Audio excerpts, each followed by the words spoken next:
মোটামুটি আলোচনার সার কথা হলো এটা যে কারো যদি কোনো বিপদ আপদ বালা মুসিবত হয়, সন্তান মারা যায়, সন্তান বিকলাঙ্গ হয়, নিজে অসুস্থ হয়ে যায়, নিজে প্যারালাইজড হয়ে পড়ে যায় যে কোনো কারণে, সে কথা মনে করতে পারবে না। শুধু করা উচিত, তার কথা মনে করা উচিত যে আমার কোনো ভুলের কারণে হয়ে গেছে, সিজদায় পড়ে দোয়া করা, আল্লাহ আমার যে ভুলের কারণে হয়ে গেছে, আল্লাহ আমার ভুলগুলিকে ক্ষমা করে দাও, মাফ করে দাও।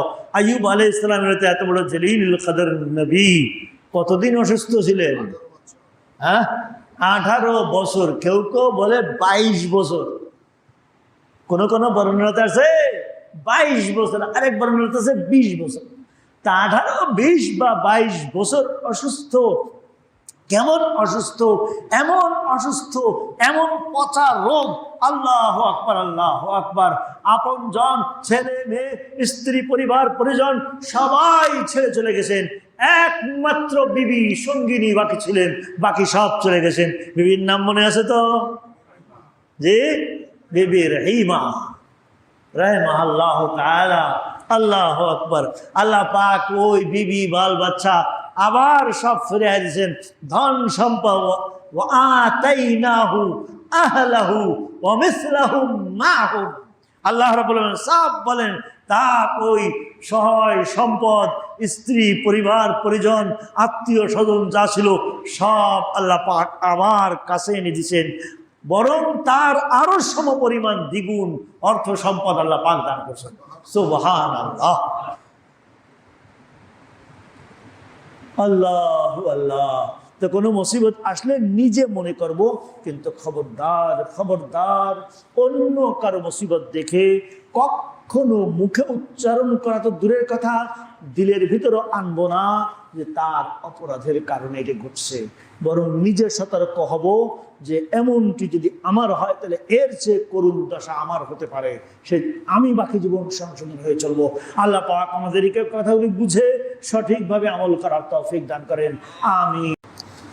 2 নম্বর কথা ছিল যে সন্তান বিকলাঙ্গ হওয়া, প্রতিবন্ধী হওয়া, এটাও অনেক সময় বলা হয়ে থাকে যে পিতামাতার অপরাধের কারণে এটি হয়। আপনার আমার কারো জন্য কারো দিকে এইভাবে আঙ্গুল ইশারা করা শরীয়তে জায়েজ রাখেনি।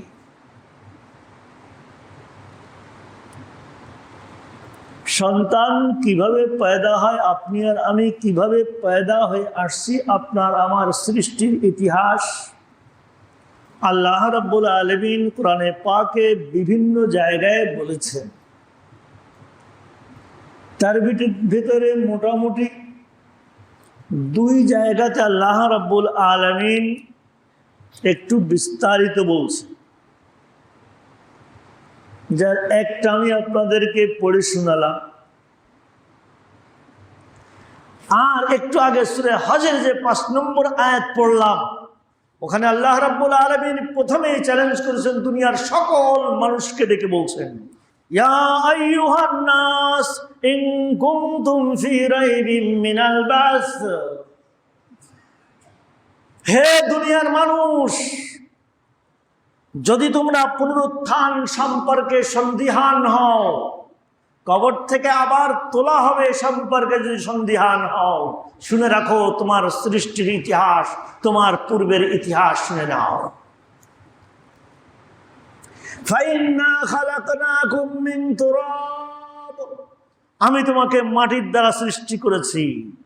তোমাকে বলতে তোমার আদি পিতা সরাসরি মাটির দ্বারা সৃষ্টি, আর আপনি আর আমিও মাটির দ্বারা সৃষ্টি, কিন্তু ভায়া মিডিয়াম অনেক, বীর্য, রক্ত, খাদ্য, শস্য যত কিছু আছে সবগুলি মাটির থেকে আসে। মাঝখানের এগুলো বাদ দিলে কি থাকে? মানুষ মাটির তৈরি। ফাইন্না খালাকনাকুম মিন তুরাব, আমি তোমাদের আদি পিতাকে সৃষ্টি করেছি মাটির দ্বারা। সুম্মা মিন নুতফা, সুম্মা মিন আলাকা, সুম্মা মিন মুদগাতিন মুখাল্লাকা ওয়া গায়রি মুখাল্লাকা। এরপরে আমি সৃষ্টির একটা প্রক্রিয়া তৈরি করছি। সরাসরি ওইভাবে মাটির থেকে না করে প্রক্রিয়াগতভাবে। আল্লাহ আল্লাহ, সেই প্রক্রিয়া কি? তুমি এক সময় নাপাক বীর্য ছিলা, এই বীর্যকে আমি রক্তের পিণ্ডে পরিণত করেছিলাম, রক্তের পরে জমাট রক্তের পরে সেটাকে গোশতের পিণ্ডে পরিণত করেছিলাম। আল্লাহু আকবার। পিতামাতা বহু দাম্পতি সুস্থ, কারো কোনো ডিফেক্ট নাই, কোনো ত্রুটি নাই, মেডিকেল ফিট, সন্তান নাই। আছে না নাই? ছিল, এখনো আছে, ভবিষ্যতেও থাকবে। খবরদার খবরদার। মাঝখানে আরেক কথা বলে দিই, আগে একদিন জিজ্ঞাসা করেছিলেন, মাসলা বলছিলাম, আজকে আলোচনার মাঝখানে বলে দিচ্ছি, খবরদার সন্তানের প্রার্থনা করলে কার কাছে করবেন? আল্লাহ পাকের কাছে। হযরত জাকারিয়া আলাইহিস সালাম বৃদ্ধ বয়সে বন্ধা বিবি সন্তান প্রার্থনা করলেন কার কাছে? আল্লাহ পাকের কাছে। আল্লাহ পাক দিয়েছেন না?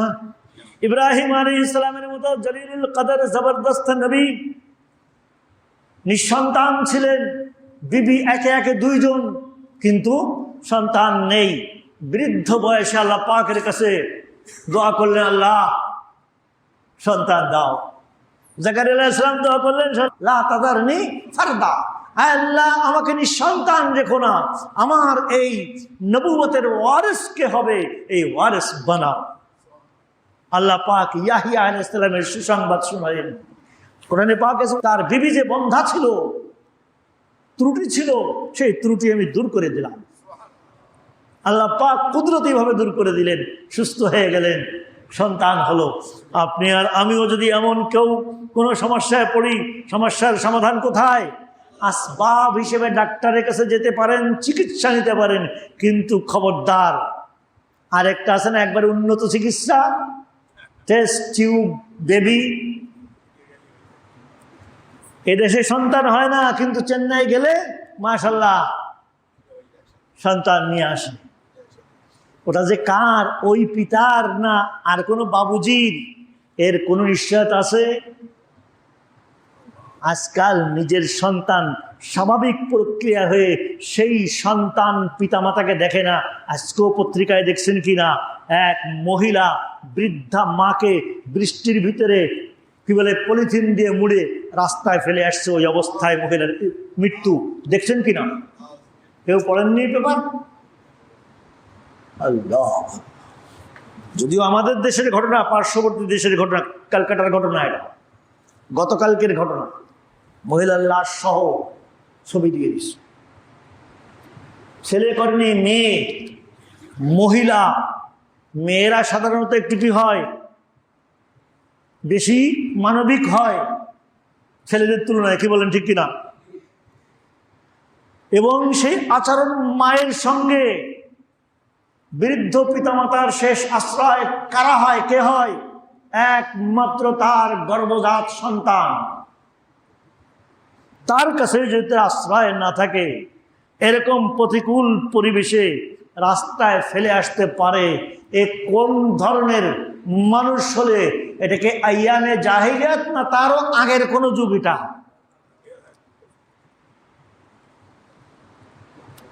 শিক্ষিত হয়ে গেছি, খুব ভদ্র হয়ে গেছি, উন্নত হয়ে গেছি। এই হলো মানসিক উন্নতির বিকাশ, হলো এটা, চিত্র হলো এটা। আল্লাহ মাফ করেন, আল্লাহ পাক হেফাজত করেন, আমাদের যুব সমাজকে আল্লাহ পাক সঠিক বুঝ দান করেন। বলতেছিলাম আল্লাহ। এরপরে আল্লাহ বলেন, সুম্মা মিন নুতফাতিন সুম্মা মিন আলাকাতিন সুম্মা মিন মুদগাতিন মুখাল্লাকাতিন ওয়া গায়রি মুখাল্লাকা। সর্বশেষ তৃতীয় স্টেজে আসা হলো কি? রক্তের পিণ্ড। আল্লাহ পাক এই আয়াতে বলছেন যে এটা গোশতের পিণ্ড, এটা কোনো সময় পরিপূর্ণ হয়, কোনো সময় অপরিপূর্ণ হয়। তাহলে অপরিপূর্ণ হলে সেটা কি? বিকলাঙ্গ, হাত নাই, পা নাই, চোখ নাই, তার ব্রেনে কাজ করে না, বা যত রকমের প্রতিবন্ধকতা আছে এগুলি কোত্থেকে হয়? কোরআনে পাক থেকে আমি আমার ক্ষুদ্র জ্ঞানে বুঝি যে ওই তৃতীয় স্টেজ কি, প্রথম নতফা বীর্য, দ্বিতীয়টা রক্ত, তৃতীয়টা কি গোশত। গোশতের কথা আল্লাহ পাক বলেন মুখাল্লাকা ওয়া গায়রি মুখাল্লাকা, এটা পরিপূর্ণ বা অপরিপূর্ণ। এখন এই পরিপূর্ণ অপরিপূর্ণ কে করে? স্বামী স্ত্রীর মিলন হয়, পিতামাতার মিলন হয়, বীর্য যখন রেহেমে যায় ওখানে ফেরেশতা নিয়োজিত থাকে। আল্লাহ পাককে জিজ্ঞাসা করেন, আল্লাহ পাক এর দ্বারা সন্তান হবে কি হবে না? আল্লাহ পাকের থেকে যদি হা বোধক কোনো নির্দেশ না পান কিছুই হয় না। যে একটু আগে বলতেছিলাম, সুস্থ দাম্পতি বছরকে বছর যাচ্ছে, যুগ পার হয়ে যাচ্ছে, পুরো জীবনটা পার হয়ে গেল, সন্তানের মুখ দেখার সুযোগ হলো না। আল্লাহ নিজে বলছেন ইয়াহাবু লিমান ইয়াশাউ ইনাসা ওয়া ইয়াহাবু লিমান ইয়াশাউ যুকুর আও ইউযাব্বিজুহুম যুকরানা ওয়া ইনাসা ওয়া ইয়াজআলু মান ইয়াশাউ আকিমা। আল্লাহ যাকে চান, শেষ দিকে এসে আল্লাহ যাকে চান সব কিছু ঠিক, কিন্তু আল্লাহ যাকে চান নিঃসন্তান রাখেন। তাহলে সন্তান দান করা, নিঃসন্তান রাখা কার হাতে? আল্লাহর হাতে। যেটা দ্বারা হবে হয়ে গেছে, এটাকে যখন নুতফা আকারে 40 দিন থাকে, হাদিসে আছে 40 দিন অতিক্রম হওয়ার পরে ফেরেশতা আল্লাহকে জিজ্ঞাসা করে, আল্লাহ এটা কি পরবর্তী স্টেজে যাবে কি যাবে না? আল্লাহর পক্ষ থেকে নির্দেশ পাইলে, অনুমতি পাইলে পরবর্তী স্টেজে যায়। ওখানে 40 দিন, এরপরে আবার জিজ্ঞাসা হয় আল্লাহ পাকের কাছে, আল্লাহ পাক এটা কি পরবর্তী স্টেজে যাবে কি যাবে না? হ্যাঁ বোধক অনুমতি পাইলে পরবর্তী স্টেজে যায়। ওটা কেমন হবে? তার আকৃতি কি হবে? সেটা কি পরিপূর্ণ অঙ্গ বিশিষ্ট হবে না বিকলাঙ্গ হবে? ওটাও ফেরেশতা জিজ্ঞাসা করেন। আল্লাহ পাক যেভাবে দিক নির্দেশনা দেন ওইভাবে ওটা তৈরি হতে থাকে। এটা হাদিসের ভাষ্য, আল্লাহর নবীর ইরশাদ। আল্লাহু আল্লাহ আল্লাহ ফায়া সুবহানাল্লাহিল আযীম। এরপরে আল্লাহ পাক বলেন যে কাউকে দুনিয়ার, এরপরে রূহ কত মাস গেল? 340 কত হয়? 120। কয় মাস হলো? 4 মাস। 4 মাস অতিক্রান্ত হওয়ার পরে এবার যখন পরিপূর্ণ দেহ পেল, ভিতরে সব কিছু অঙ্গ প্রত্যঙ্গ সৃষ্টি হলো, ভিতরে অনেক নাজুক মূল্যবান অঙ্গ আছে না নাই?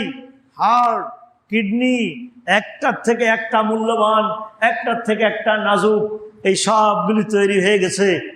ফেরেশতা জিজ্ঞাসা করেন, আল্লাহ রূহ দেওয়া হবে কি হবে না? এরপর আল্লাহর পক্ষ থেকে নির্দেশ হয় রূহ দেওয়ার। রূহ আসে। কোনটা রূহ আসার আগেই মায়ের গর্ভ থেকে, ওখান থেকে শেষ দুনিয়ার মুখ দেখার সুযোগ হয় না। ঘটে কি ঘটে না? অহরহ ঘটতেছে।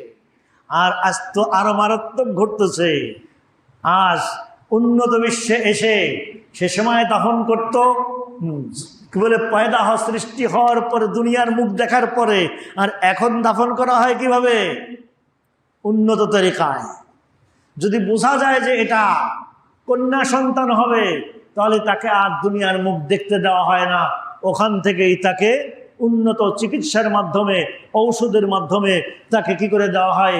বিতাড়িত করে দেওয়া হয়। বুঝছেন তো মশলা? এটার সংখ্যা কি পরিমাণ? আমাদের দেশে, আপনার দেশেও চলছে অতি গোপনে। অতি গোপনে এ কারিগরও বহুত আছে।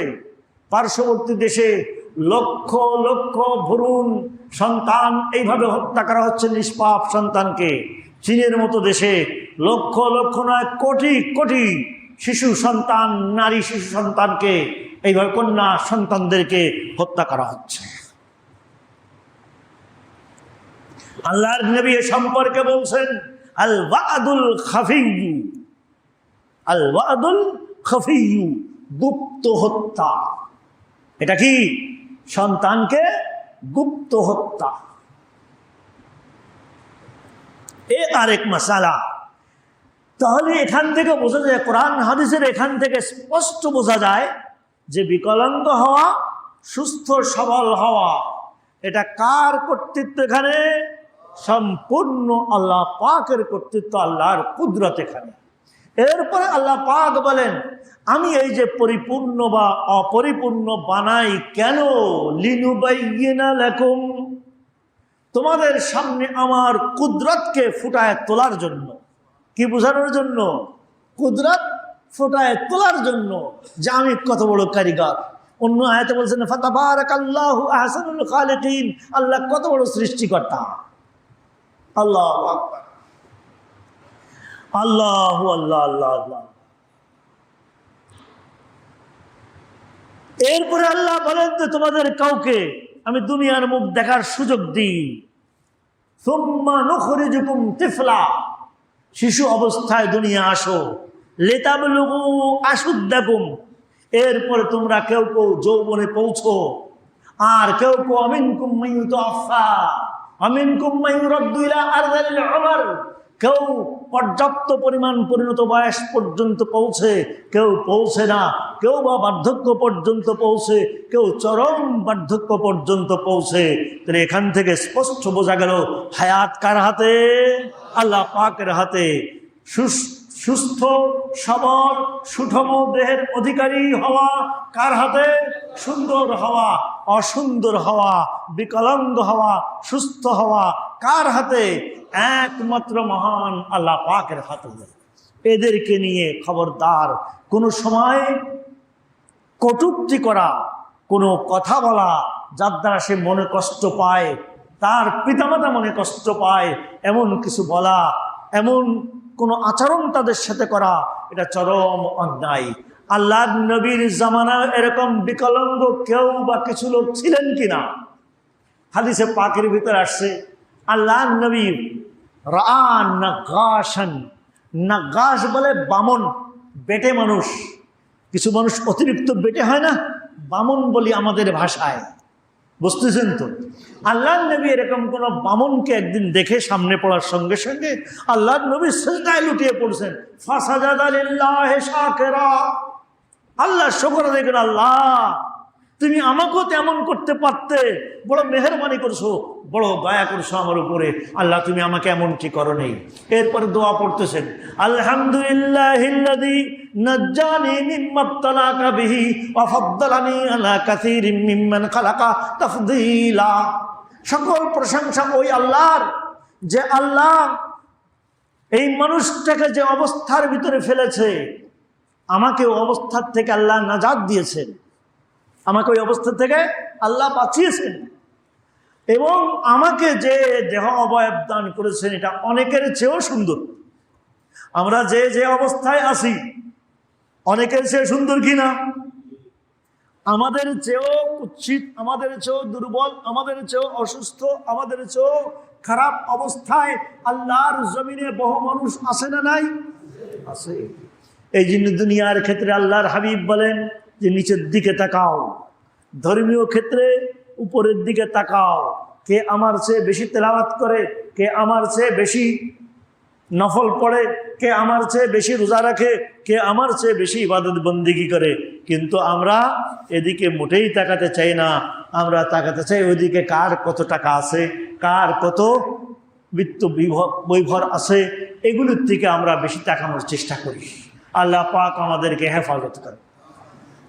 দুর্বলদের প্রতি সদয় হওয়া, আল্লাহর হাবিবের ইরশাদ ফরমান, বুখারী শরীফের বর্ণনা, ইন্নাকুম তুরযাকুনা বিদুআফাইকুম, নিশ্চয়ই তোমরা রিজিক প্রাপ্ত হও দুর্বলদের কারণে। তোমরা রিজিক প্রাপ্ত হও দুর্বলদের কারণে। আল্লাহু আকবার। আমার এক সাথী ছিল পড়ার জামানায়, চট্টগ্রাম পড়ার জামানায়, কিশোরগঞ্জ বাড়ি।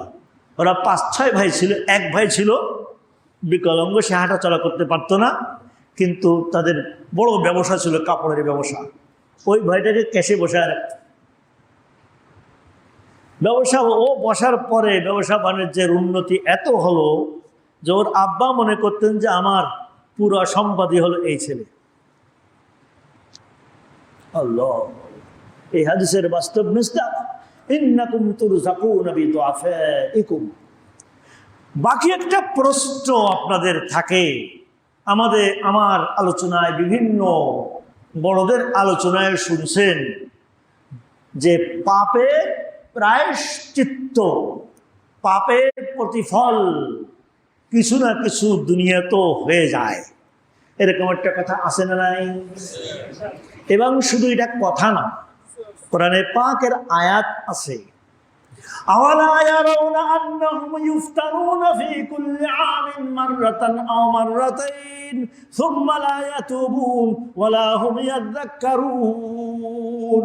দশম পারা সূরা তওবা আয়াত নম্বর 126 দেখে নিয়ে আল্লাহ পাক বলেন, আওয়ালা ইয়ারাউন, তারা কি লক্ষ্য করে না, ওই কাফের, মুশরিক, বদ্দিন, বেদিন, গোয়ার, এগুলিকে লক্ষ্য করে না যে তারা বছরে একবার বা দুইবার বিভিন্ন বালা মুসিবতে আক্রান্ত হয়, বিভিন্ন বালা মুসিবতে আক্রান্ত হয়, এরপরও বেওকুফগুলি তওবাও করে না, এর দ্বারা উপদেশও গ্রহণ করে না।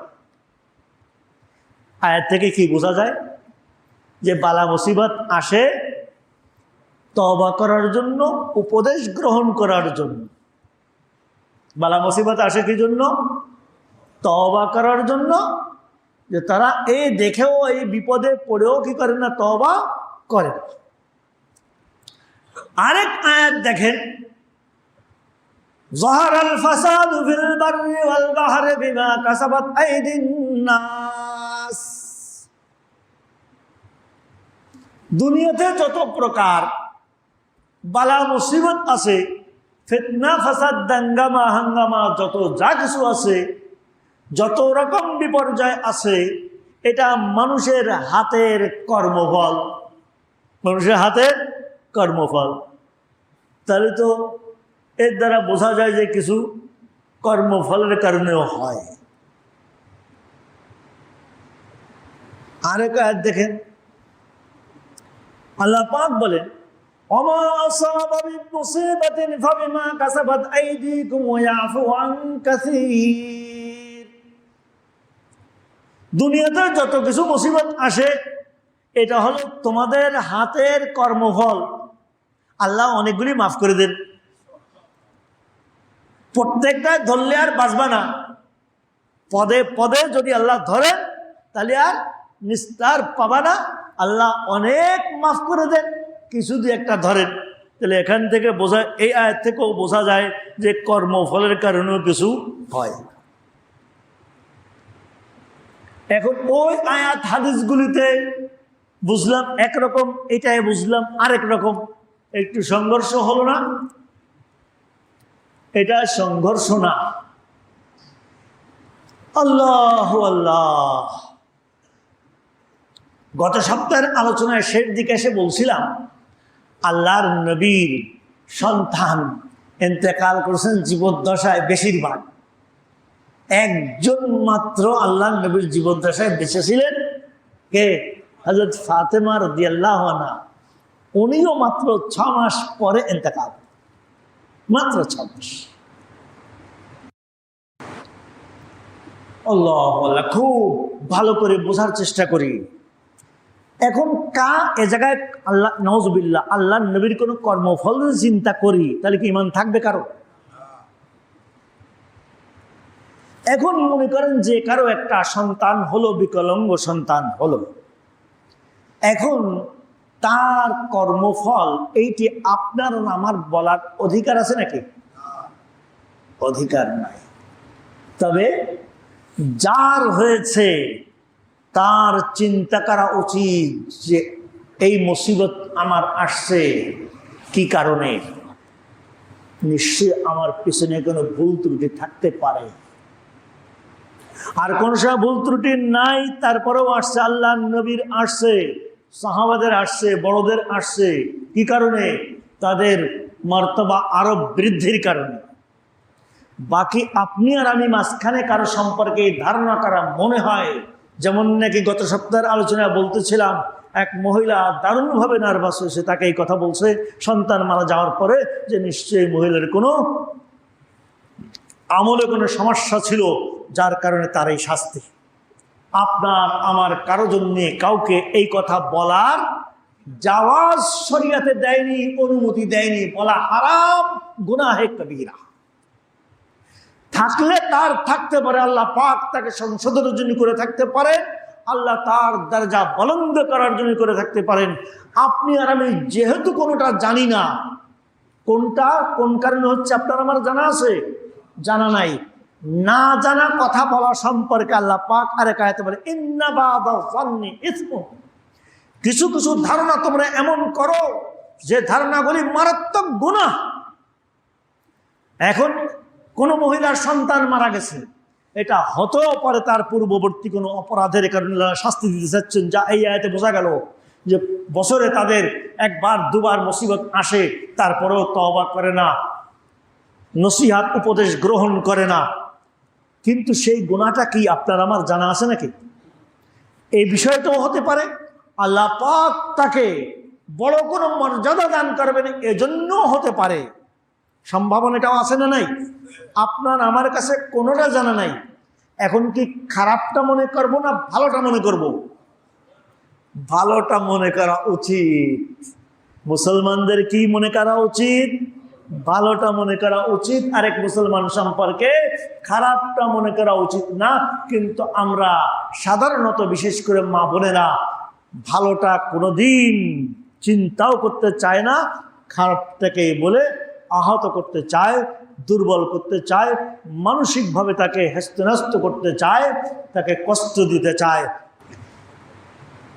মোটামুটি আলোচনার সার কথা হলো এটা যে কারো যদি কোনো বিপদ আপদ বালা মুসিবত হয়, সন্তান মারা যায়, সন্তান বিকলাঙ্গ হয়, নিজে অসুস্থ হয়ে যায়, নিজে প্যারালাইজড হয়ে পড়ে যায় যে কোনো কারণে, সে একথা মনে করতে পারবে না, শুধু করা উচিত, তার কথা মনে করা উচিত যে আমার কোনো ভুলের কারণে হয়ে গেছে, সিজদায় পড়ে দোয়া করা, আল্লাহ আমার যে ভুলের কারণে হয়ে গেছে, আল্লাহ আমার ভুলগুলিকে ক্ষমা করে দাও, মাফ করে দাও। আইয়ুব আলাইহিস সালামের এত বড় জলিলুল কদর নবী কতদিন অসুস্থ ছিলেন? 18 বছর, কেউ কেউ বলে 22 বছর, কোন কোন বর্ণনাতে আছে 22 বছর, আরেক বর্ণনাতে আছে 20 বছর। তা 18, 20 বা 22 বছর অসুস্থ। কেমন অসুস্থ? এমন অসুস্থ, এমন পচা রোগ, আল্লাহু আকবার, আল্লাহু আকবার। আপন জন, ছেলে মেয়ে, স্ত্রী, পরিবার পরিজন সবাই ছেড়ে চলে গেছেন, একমাত্র বিবি সঙ্গিনী বাকি ছিলেন, বাকি সব চলে গেছেন। বিবির নাম মনে আছে তো? জি, বিবি রহিমা, রাহিমাহুল্লাহ তাআলা। আল্লাহু আকবার। আল্লাহ পাক ওই বিবি বাল বাচ্চা আবার সব ফিরিয়ে দিয়েছেন, ধন সম্পদ, ওয়া আতাইনাহু আহলাহু ওয়া মিসলাহুম মাহুম। আল্লাহ রাব্বুল আলামিন সব বলেন তার ওই সহায় সম্পদ, স্ত্রী, পরিবার পরিজন, আত্মীয় স্বজন যা ছিল সব আল্লাহ পাক আবার কাছে এনে দিয়েছেন, বরং তার আরো সমপরিমাণ দ্বিগুণ অর্থ সম্পদ আল্লাহ পাক দান করছেন। সুবহানাল্লাহ, আল্লাহ আল্লাহ। তো কোনো মুসিবত আসলে নিজে মনে করব, কিন্তু খবরদার খবরদার অন্য কারো মুসিবত দেখে কখনো মুখে উচ্চারণ করা তো দূরের কথা, দিলের ভিতরে আনবো না যে তার অপরাধের কারণে এটা ঘটছে, বরং নিজে সতর্ক হব যে এমনটি যদি আমার হয় তাহলে এর চেয়ে করুণ দশা আমার হতে পারে, সে আমি বাকি জীবন সংশোধন হয়ে চলবো। আল্লাহ পাক আমাদেরকে কথাগুলি বুঝে সঠিকভাবে আমল করার তৌফিক দান করেন। আমিন। ওয়া আখিরু দাওয়ানা আলহামদুলিল্লাহি রাব্বিল আলামিন।